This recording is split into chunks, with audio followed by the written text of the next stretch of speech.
오늘 미주 안에 있는 이민 교회들을 바라볼 때 참 우려하는 목소리가 높습니다. 왜냐하면 이 지역의 큰 몇몇 교회들을 제외하고는 여러 가지 교회들이 어려움에 직면해 있음을 보게 됩니다. 교인들의 수가 계속 감소하고 있고, 그러므로 재정적으로 교회들이 어려움을 당하고 있고, 그저 교회 사역뿐 아니고 교회 유지조차 버거운 그런 실정들입니다. 그래서 지역의 작은 교회들 하나 둘씩 없어지고 있고, 또한 교회들끼리 흡수되거나 통합되는 현상들이 곳곳에서 일어나고 있다는 것입니다. 그 주 요인들을 보면 한국에서 오는 이민자들이 줄어들었고, 반면에 다시 한국으로 돌아가는 역이민자들이 점차 늘어가고 있고, 또 지금 남아있는 교인들이 고령화되어 가고 있다는 것입니다. 우리 교회뿐 아니고 모든 교회들의 60, 70% 이상 거의 노인들, 그리고 젊은이들은 교회를 빠져나가고 있습니다. 특히 2세들은 거의 다 대학만 들어가면 다 교회를 떠나, 거의 다. 보통 문제가 아니에요. 그리고 앞으로 이 2세 자녀들을 교육하는 사역자들이 없어요. 그리고 이민교회를 앞으로 이끌어갈 목회자들도 이제 대개 1세대들은 이제 몇 년 있으면 다 물러갑니다. 근데 이 이민교회들을 이끌어갈 목회자들도 지금 절대 부족한 거예요. 그리고 그 외에도 보면 이 교회 성장을 가로막는 구조적이고 고질적인 병폐들이 다 교회들마다 있어요. 고쳐야 되는데 고쳐지지 않습니다. 자, 그래서 도대체 무엇이 문제며 당면한 현난에 대해서 교회가 어떻게 대처해야 하는지를, 그 방안들을 찾아서 하나하나씩 해결해 가지 않으면 10년 후, 20년 후, 30년 후 이 이민교회가 어떻게 될 것인지 아무도 예측할 수가 없습니다. 이것은 어느 한 교회만의 문제가 아니고 미주 안에 있는 모든 교회들이 안고 있는 문제고, 또 모든 교회가 함께 고민하며 풀어야 할 숙제입니다. 자, 이런 시점에서 지금 어느 때보다도 목회자나 교회 사역자나 재직들의 헌신이 절대적으로 요구되는 그런 시점. 누구의 책임을 돌릴 수가 없습니다. 그래서 오늘 본문은 이 사도 바울이 골로새 교회의 일꾼된 자들에게 주시는 말씀입니다. 여러분 아는 대로 이 골로새 교회는 바울이 세운 교회가 아닙니다. 바울의 전도함을 통해서 개종함을 받은 에바브라에 의해서 교회가 세워졌는데, 이 에바브라가 그 교회를 목회하면서 이 교회가 여러 가지 문제로 어려움을 겪게 됩니다. 그래서 교회 안에 가만히 들어온 그 거짓 선생들에 의해서 잘못된 철학, 사상, 그리고 천사 숭배, 신비주의, 금욕주의 등의 이러한 것들이 뿌리를 내리고 있고, 그러한 잘못된 교리들로 인해서 성도들이 미혹받고 교회가 어지러운 상태에 있다는 것입니다. 그래서 바울이, 지금 로마 옥중에 있는 바울이 에바브로를 통해서 이 교회가 당한 이 어려운 소식을 듣고 골로새 교회를 믿음으로 바로 세우기 위해서 보낸 옥중 서신입니다. 옥에서 써서 골로새 교회의 특히 지도자들, 일꾼된 자들에게 주신 권면의 말씀이 오늘 본문의 말씀입니다.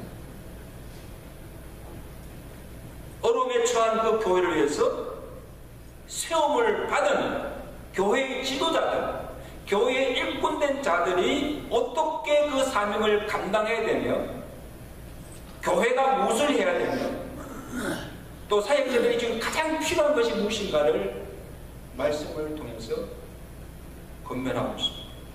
오늘 이 말씀이 저와 여러분들에게 주시는 말씀으로 받으시길 바랍니다. 첫째, 일꾼된 자들이 하나님의 부르심에 대한 분명한 확신을 가지라는. 여러분, 구원받은 성도에게는 두 가지 부르심이 있다고 제가 말씀드렸습니다. 하나는 구원의 부르심입니다. 창세전에 그리스도 안에서 우리를 택하시고 그 기쁘신 뜻대로 예수 그리스도로 말미암아 하나님의 아들들이 되게 해주셨습니다. 다시 말하면 우리의 구원이 하나님의 택하심과 그의 뜻대로 되어진 은혜로 되어진 것임을 알라는 것입니다. 둘째는 사명의 부르심입니다. 디모데전서 1장 12절에 나를 능하게 하신 그리스도 예수 우리 주께 내가 감사하며 나를 충성되이 여겨 내게 직분을 맡기시니 우리 주의 은혜가 그리스도 예수 안에 있는 믿음과 사랑과 함께 넘치도록 풍성하였다. 여러분, 여기서 사도 바울이 언급하고 있는 말하고 있는 은혜는 무슨 은혜입니까? 그 은혜가 넘치도록 풍성한 그 은혜가 무엇입니까? 나같이 부족한 자를 하나님께서 충성되이 여겨서 사도로 세워주시고 복음을 위해서, 영광스러운 복음을 위해서 일하는 사명자로 불러 세워준다는 은혜에 대해서 감사하고 싶습니다. 할렐루야. 자, 지금 바울이 골로새 교회에게 두 가지 은혜를 언급하고 있습니다. 나 같은 죄인을 살려주시고 구원해주신 은혜, 나같이 부족한 자를 그리스도의 종으로 교회의 일꾼으로 세워주신 그 은혜. 그래서 골로새 교회 일꾼된 사역자들에게 주의 일을 하면서 항상 이 두 가지 사실을 늘 적응하고 확인하라는 것입니다. 그게 뭡니까? 첫째, 내게 구원의 은혜에 대한 감격이 있는 것. 내가 구원받은 확신도 없고 내게 구원의 기쁨과 감격이 없는데 내가 어떻게 그 복음을 전할 수 있으며 내가 어떻게 그 복음을 위해서 일할 수가 있는가 하겠습니까? 할 수가 없어요. 여러분, 지금 여러분 안에 구원의 감격이 있습니까? 구원의 기쁨이 있습니까? 만약 그것을 잃어버렸다고 한다면 그 모든 사역을 하기 전에 잃었던 구원의 기쁨과 감격을 회복하시면 늘 구원의 감격 속에서 주의를 감당하신 저와 여러분이 되시기를 축원합니다. 그러면요 절대 주의를 할 수가 없어요. 그 다음에 우리가 늘 확인하고 있습니다. 부르심에 대한 확실한 소명이 있는 거예요. 누가 나를 불러주셨는가 하는 거예요. 나를 목사로, 장로로, 권사로, 집사로 세우시고 내게 직분을 맡겨주신 분이 주님이시라는 거예요. 그렇게 믿으시면 안 됩니다. 아, 목사가 임명하고 당회가 임명했으니까 아닙니다, 여러분. 하나님이 나를 불러주셨습니다. 그러므로 나는 사람의 일꾼이 아니라 나를 부르시고 나를 세워주신 그리스도의 일꾼입니다. 내게 주신 거룩한 직분을 따라서 하나님의 말씀을 이루고 그의 뜻을 이루기 위해서 세움을 받은 자라는 것을 내가 자각할 때 결코 내게 주신 직분을 경히 여기거나 소홀히 할 수가 없습니다.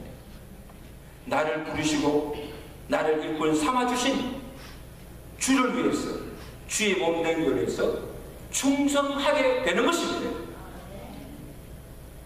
그렇지 않으면요 절대 충성할 수 없습니다. 목사 보고 충성할 수 없어요. 내가 장로로 권사가 되었기 때문에 할 수 있는 일이 아니에요. 한번 그렇게 고백합시다. 나는 사람의 일꾼이 아니고 그리스도의 일꾼입니다.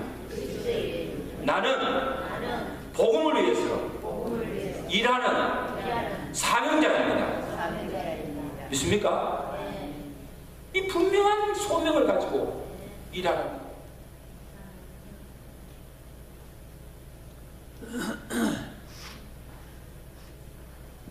오늘 본문 25절에 사도 바울이 물어갑니까? 내가 교회의 일꾼 된 것은 하나님의 너희를 위하여 내게 주신 직분을 따라서 하나님의 말씀을 이루라는 거예요. 내가 구원받는 것도, 내가 사도가 된 것도, 내가 교회의 일꾼 된 것도 다 하나님의 은혜로 되어진 것이다. 나의 나된 것은 왜? 하나님의 은혜다. 이는 내게 주신 직분을 따라서 하나님의 말씀을 이루고 그의 뜻을 이루기 위함이다. 바울이는 자기에게 주신 이 직분을 따라서 하나님이 이루려 하는 것이 무엇인가 하면 하나님의 비밀을 맡은 자로 그 비밀을 만방에 드러내고 전하게 하신 것이다. 자, 26절 보세요. 26절 말씀 사도 바울이 뭐라고 합니까? 다 같이 읽겠습니다. 시작. 이 비밀은 만세와 만대로부터 감추어졌던 것인데 이제는 그의 성도들에게 나타났고 하나님이 그들로 하여금 이 비밀의 영광이 이방인 가운데 얼마나 풍성한지를 알게 하려 하십니다. 이 비밀은 너희 안에 계신 그리스도시니 곧 영광의 소망이니라. 굉장히 중요한 말씀을 지금 하고 있습니다. 자, 하나님의 교회 일꾼된 우리에게 우리가 맡은 그 하나님의 비밀이 무엇인가 하면 이 비밀은 곧 복음이요. 그 복음의 핵심은 누구예요? 예수 그리스도이십니다. 그리고 설명합니다.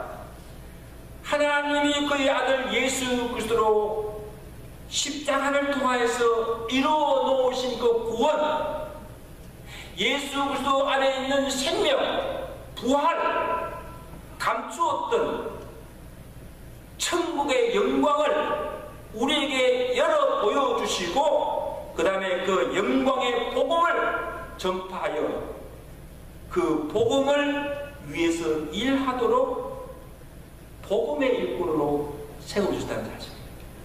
아멘. 여러분 다 같은 말입니다. 그리스도의 일꾼, 교회의 일꾼, 그 다음에 복음의 일꾼. 다 같은. 그리스도가 복음이 그리스도시고 그 그리스도를 위해서 일하는 자가 그리스도 일꾼이요. 또 그 복음을 전하는 자가 복음의 일꾼이라는 거죠.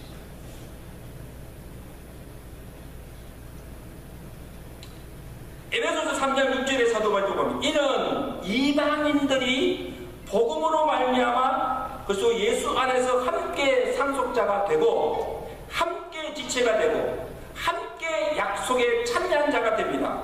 이 복음을 위하여 그의 능력이 역사하시는 대로 내게 주신 은혜의 선물을 따라 내가 일꾼이 되었노라.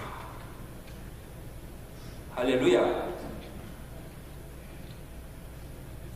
여러분 바울은 이전에 복음의 핍박자였어요. 회방자였어요.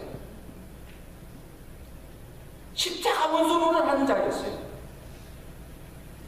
그런데 왜 하나님께서 그 핍박자 바울을 회심시키시고 그를 사도로 불러 주셨습니까? 그 이유가 무엇입니까?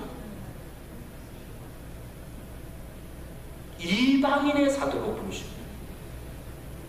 이방인에게 가서 그 복음을 전하여서 그들을 구원하여서 그들에게 예수 그리스도의 생명과 이 부활의 영광을 주시기 위함. 나만 그것을 누리는 것이 아니고 나만 그 구원을 받아서 구원의 복을 누리고 그 영광을 누리는 것이 아니고 이방인들에게 가서 그 복음을 전하여서 그들도 나와 함께 구원의 복을 받고 그들도 내가 누리는 그 복음의 영광을 누리도록 하기 위해서 하나님이 나를 이방인의 사도로 불러주셨다는 거예요.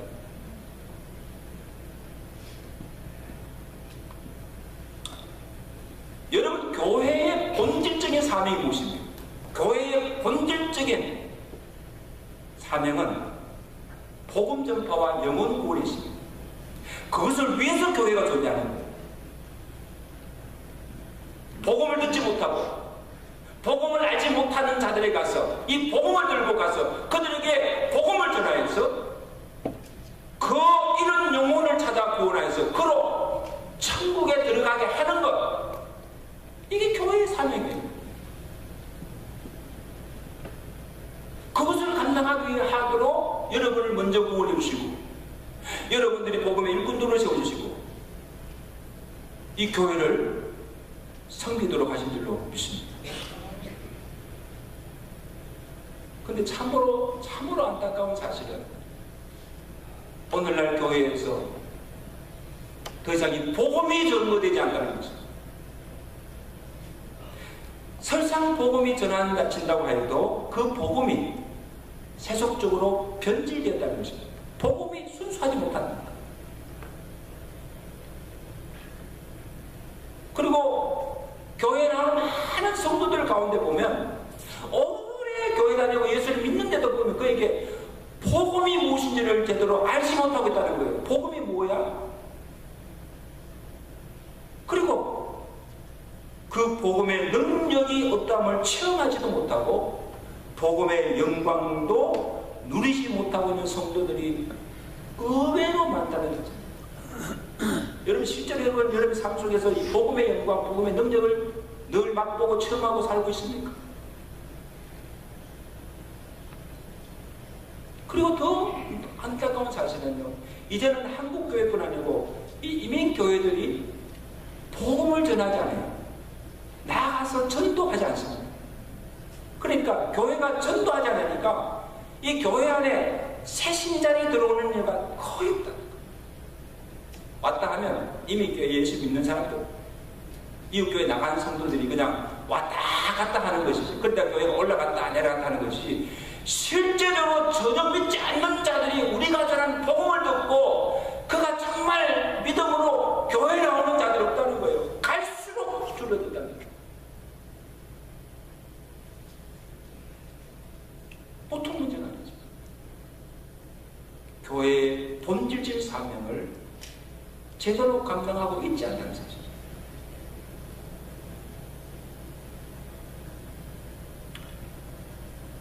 그래서 말하면 때를 얻든지 못 얻든지 기회가 있는 대로 뭐에 복음을 전하여서 어떻게 하든지 이랬던 영혼을 찾아 구원하여서 그들로 천국 백성이 되게 하는 것. 그러므로 이 하나님의 나라가 확장되어 가는 것입니다.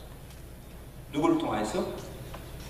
교회를 통하여서, 세워진 교회를 통하여서 이 하나님 나라가 확장되어 가고, 이 복음이 딴 데까지 다 전부될 때 누가 오십니까? 예수님이 오시겠다는 거예요. 정말 우리 교회가 마지막까지 우리에게 주신 이 지상의 명령을, 복음을 전하여서 많은 영혼들을 구원하는 교회가 될 수 있기를 주가 축원합니다. 그리고 그 다음 목표가 무엇입니까? 오늘 골로새 1장 28절이 가장 중요한 말씀입니다. 우리 28절 말씀, 우리 나가지 읽겠습니다. 시작. 우리가 그를 전파하며 각 사람을 권하고 모든 지혜로 각 사람을 가르치며 각 사람을 그리스도. 자, 복음을 전파하여서 그로 믿게 하여서 구원하였습니다. 그가 이제 교회에 왔습니다. 그 다음에 교회가 할 일은 뭔가 하면 그를 권하고 가르쳐서 그리스도 안에서 완전한 자로 세우게 하는 것이 교회의 또 하나의 중요한 사명입니다.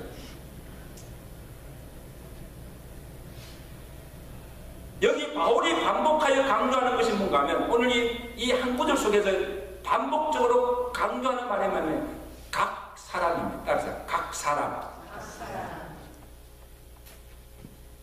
이 뭉쳐서 뭉쳐서 하는 말이에요. 각 사람을 말씀하고 있습니다. 각 사람에게 전파하고 그 각 사람을 권하고 각 사람을 가르쳐서 그 각 사람을 그리스도 안에서 완전한 자로 세우라. 어떤 분들은요, 자기가 어느 교회 다닌다고 굉장히 자랑하는 사람이 있어요. 큰 교회 다닌다고 해서. 여러분, 큰 교회 다닌다고 해서 자동적으로 구원받는 게 아니에요. 공동 구원이 아닙니다. 여러분, 오늘 우리의 구원은 개인 구원입니다. 아멘? 구원은요, 하나님과 나와 1대1의 관계예요. 다른 사람의 믿음이 아니고 내가 믿어야 구원받습니다. 물론 친구의 권유를 따라서, 가족의 권유로서 교회 나올 수 있어요. 예수 따라서 믿을 수 있어요. 그러나 내가 믿지 않으면 구원받을 수 없고, 내가 믿지 않으면 천국 들어갈 수 없어요. 친구 따라 교회는 가지만 친구 따라 천국을 들어갈 수 없어요.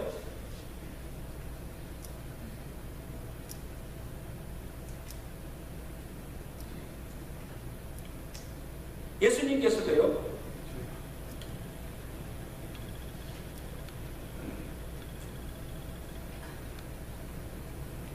예수님께서 다닐 때마다 많은 무리들이 예수님을 따라다녔어요. 무리. 그 어느 날 예수님께서 가만히 생각하시죠. 저렇게 사람들이 나를 많이 따라오는데, 많이 무리들 모이는데, 과연 저들이 나를 누구로 알고 믿고 있는지를 제자리 묻습니다. 저 사람들이 나를 누구로 아느냐, 믿느냐, 그렇게 묻습니다. 그때, 들어는 엘리야, 들어는 세례요한, 들어는 선지자 중에 한 사람이라 알 수 있습니다. 여러분, 예수님 앞에 다 나와서 지금 무리들이 있지만 그 무리들이 예수님도 이제 누구신지도 모르고 그냥 따라다닌다는 거예요. 근데 예수님께서 하도 안심해서 제자들이 오십니다. 제자들, 예수님의 제자들에게 너희는 나를 누구라 하느냐? 너희는 지금 내 제자라고 따라다니는데 너희는 대체 나를 누구라고 알고 믿고 따라오느냐 하는 거예요. 그때 베드로의 유명한 고백이 나오죠. 주는 그리스도시요 살아계신 하나님의 아들이심을 내가 믿나이다. 분명한 신앙 고백합니다. 바요는 내가, 시몬은 내가 복이 있다. 우리 그렇게 믿는 마음으로, 여러분 진정으로 여러분 그렇게 믿는 마음으로 한번 고백합시다. 주는 그리스도시요 살아계신 하나님의 아들이심을 내가 믿습니다. 그 믿음으로 복을 넘게 된 줄 믿습니다. 예수님도 무리에게 관심이 있는 것이 없고 한 사람 한 사람에게 관심이 있다는 거예요.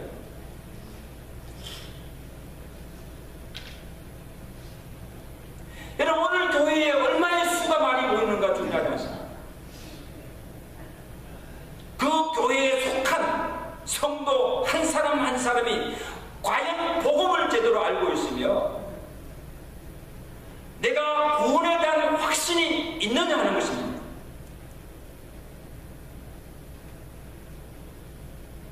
또한 그 한 사람 한 사람에게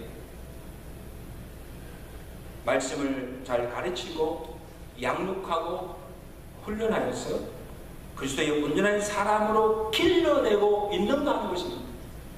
지금 우리 교회가 진짜 성도 한 사람 한 사람의 믿음의 상태, 영적인 상태가 지금 없다고 하는 것입니다. 그것이 교회의 건강도, 교회의 성숙도를 말해준다는 것입니다. 과연 그 교회 안에 복음을 제대로 믿고 복음을 제대로 알고 복음의 헌신된 자들이 얼마인가가 중요하다.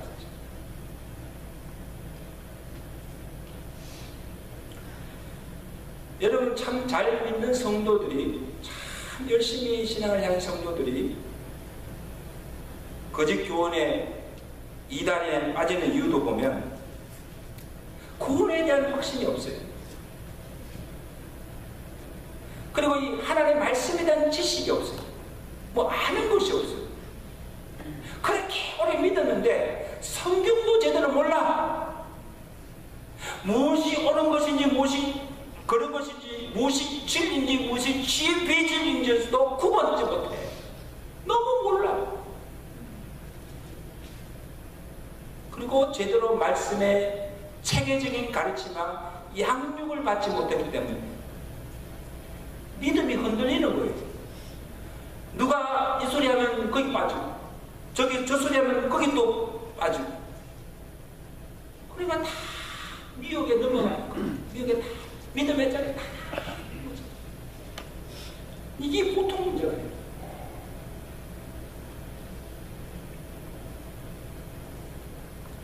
여러분, 아이가 이렇게 태어나면 아이가 그냥 자라는 것이 아니죠. 우리 유 원장님 손녀 오늘 첫 돌인데 아이가 태어나도 그냥 자랍니까? 아니에요.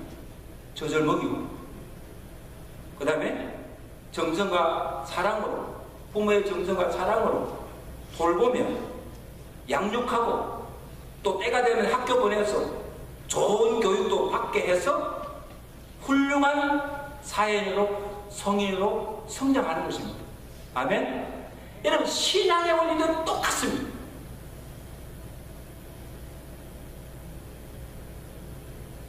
그럼 우리 교회가 우선적으로 해야 될 사명이 무엇인가 하면 오늘 우리 교회에 나온 이 구원받은 성도 한 사람 한 사람을 신령한 주신 하나님의 말씀을 잘 먹어야 됩니다. 여러분, 지금도 여러분 예배 나와서 무엇을 먹고 있어요?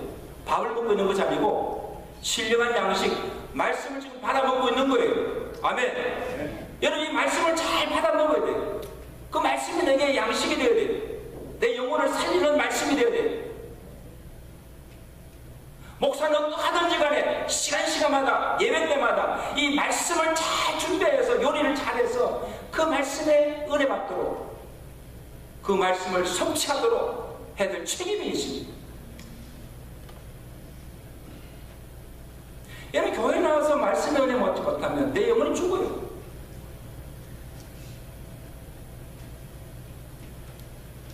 그 다음에 주의 교양과 훈계로 가르치면, 주의 사랑과 정성으로 돌보아주고 양육하여서 장성한 그리스도의 사람으로, 완전한 그리스도의 사람으로 세우며 그리스도의 장성한 분량에 이르도록 부지런히 가져야 할 사명이 교회에 있다는 것입니다.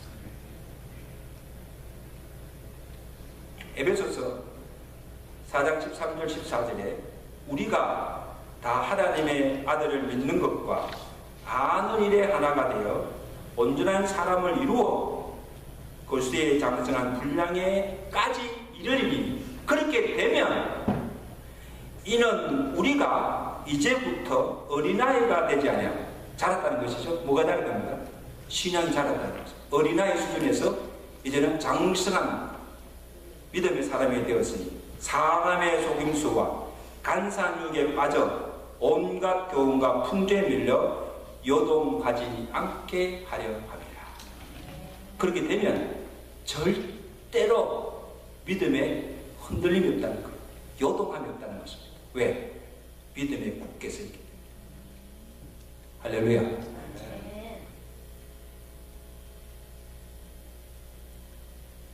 교회가 성도들에게 부지런히 가르쳐야 할 것이 뭔가 하면 성경입니다.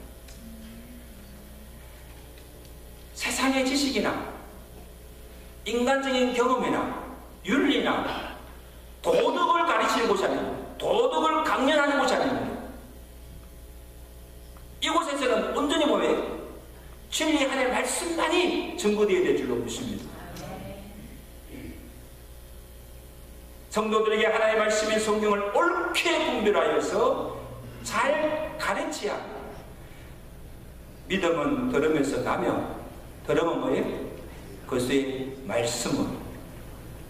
말씀을 들을 때 믿음이 생기고, 말씀을 들을 때 그 말씀이 그로 자라게 하고, 그 말씀이 거룩해 하고, 그 말씀이 그의 삶을 변화시키는 능력이 됨을 믿으시기 바랍니다.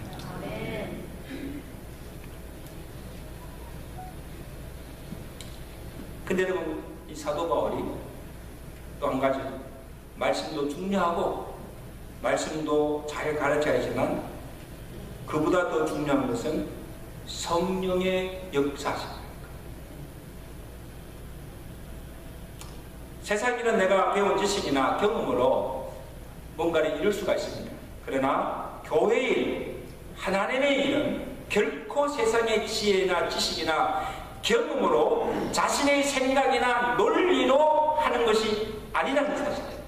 특별히 영혼을 구원하는 일, 그 다음에 그 사람을 변화시키는 영적인 일은 성령의 은혜와 성령의 능력과 성령의 도우심이 없이는 절대로 불가능한 것입니다.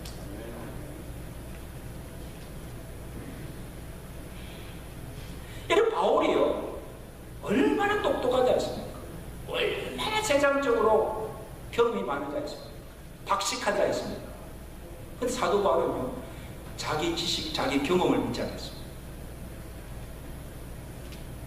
자신의 지식이나 경험이 아니라 성령의 능력과 성령의 도우심을 전적으로 의지하며 주의 사역을 감당하고 있음을 그가 고백하고 있습니다. 오늘 본문 29절 말씀입니다. 자, 29절 말씀. 사도 바울이 뭐라고 고백합니까? 다 같이 읽겠습니다. 시작. 이를 위하여 나도 내 속에서 능력으로 역사하신 이의 역사를 따라 힘을 다하여 수고합니다. 자기 지식, 자기 힘, 자기 경험으로 일하는 것이 아니고 나도 이를 위하여, 뭐예요? 복음을 위하여 내 속에서 능력으로 역사하시는 역사하심, 성령의 역사심을 따라서 내가 힘을 다하여 수고합니다. 성령이 아니고서는 안 된다는 거죠. 고린도전서 2장 4절 5절은 뭐라고 합니까? 내 말과 내 전도함이 설득력 있는 사람의 지혜의 말로 하지 아니하고 다만 성령의 나타나심과 능력으로 하여 너희 믿음이 사람의 지혜에 있지 아니하고 다만 하나님의 능력에 있게 하려 합니다. 여러분, 저는요, 목회를 하면 할수록 뼈저리게 느끼는 것은 목사의 무능함입니다.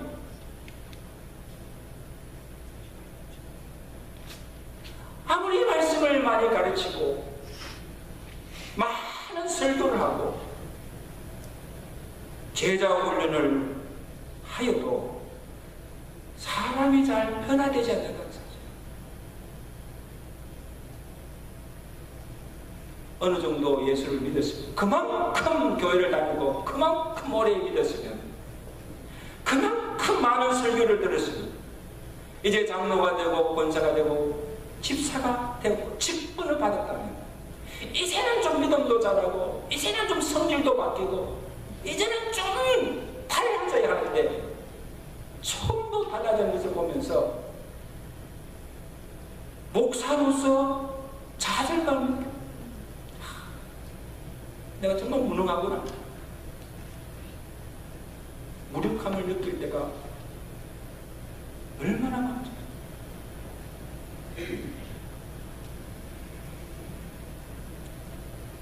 그 이유가 뭔가 보면 내 지식, 내 힘은 인간의 말로 절대로 사람을 바꿀 수가 없다. 그 안에 누가 역사해야 된다? 성령이 역사해야 된다. 성령이 내 속에서 능력으로 역사하실 때 이런 놀라운 구원과 변화 역사가 일어난다는 거예요. 그럼 내 속에서 성령이 역사하도록 하기 위해서 내가 하는 일인가 하면 기도라는 사실. 무엇이다? 기도라. 말씀도 중요하고 말씀도 잘 가르쳐야지만 그보다도 더 중요한 것은 기도입니다. 왜냐하면 말씀도요, 이 말씀도 성령의 조명이 없이는 말씀을 볼 수가 없어요. 그리고 그 성령의 감동과 지혜가 없으면 말씀을 들어도 깨달을 수 없어요. 뜻을 알 수가 없어요. 성령이 역사하십니다. 말씀을 전하고 말씀을 가르쳐도 성령의 감화하심이 없이는 그 말씀을 듣는 자에게 감동이 없습니다. 그냥 은혜도 없고, 그리고 그 말씀을 통해서 어떤 변화도 일어나는 사실입니다. 왜? 사람의 말로 들리기 때문에. 하나님의 말씀을 들리지 않고 사람의 말로 들으니까 그 말이 그냥 우리는 괭가리밖에 되지 않습니다. 그 말씀이 어떻게 내가 그 말씀을 듣고 또 내가 감동을 받고 은혜를 받고 그 말씀을 통해 내가 어떻게 변해야 됩니까? 전해진 그 말씀 속에 성령이 더불어 역사하실 때, 감아주실 때 이런 말씀 감동과 은혜와 변화의 역사가 일어나게 될 줄로 믿습니다. 성령이 없으면 아무것도 없습니다.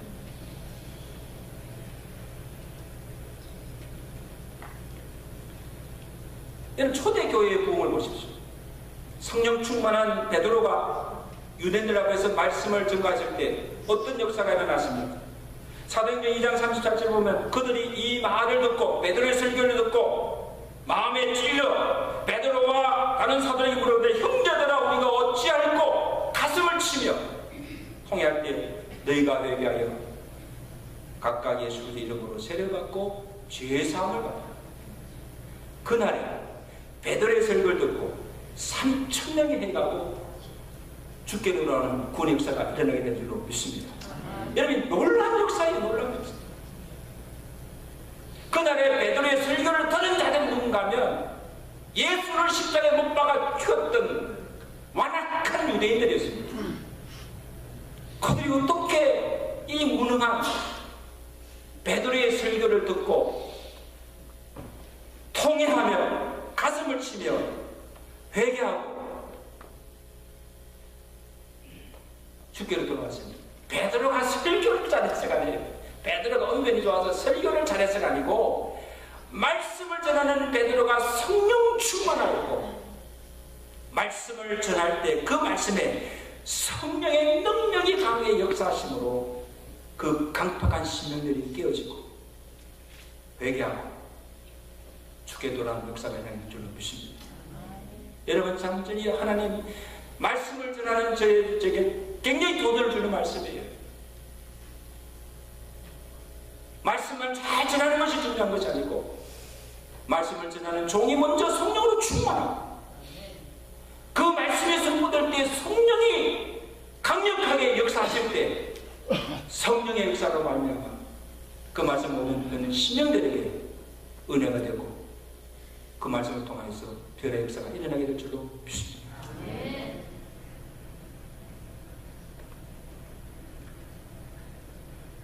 저를 믿어주세요. 여러분, 우리가 정말 얼마나 기도하십니까? 내게 주어진 직분을 감당하기 위해서 목사로서 장로로서 권사로서 집사로서 내가 정말 이 직분, 거룩한 직분을 감당하기 위해서 여러분 얼마나 몸부림치며 기도하십니까? 내 안에 역사하시기 위해, 내 안에 성령이 역사하시기 위해서 내가 얼마나 간절히 기도하고 있습니까? 무엇보다도 성령의 기름 부으심과 성령 충만을 위해서 기도하시는 저와 되시기를 주간히 축원합니다. 성령의 기름 부으심이 있어야 됩니다. 성령의 충만한 성령의 살아비친 종들이 되어야 됩니다. 여러분이 기도한 만큼 여러분 안에 계신 성령이 여러분 안에서 역사하실 것입니다. 여러분이 기도하고 흘린 눈물의 양만큼 오늘 우리 교회도 성장하고 부흥게 될 줄로 믿습니다. 아무리 내가 애쓰고 수고해도 성령의 은혜와 능력이 아닌 곳에는 아무 열매도 거둘 수 없고 아무 역사도 일어나지 않을 것입니다. 성령의 도움이 없이는 주의 일도 내게 맡긴 직분도 끝까지 감당할 수가 없습니다. 금방 쓰러지고 지치고 마는 것입니다. 날마다 성령의 도우시는 힘을 힘입고 맡긴 주의 사역들을 끝까지 능력이 감당하실 저와 되시기를 주까지 축원합니다.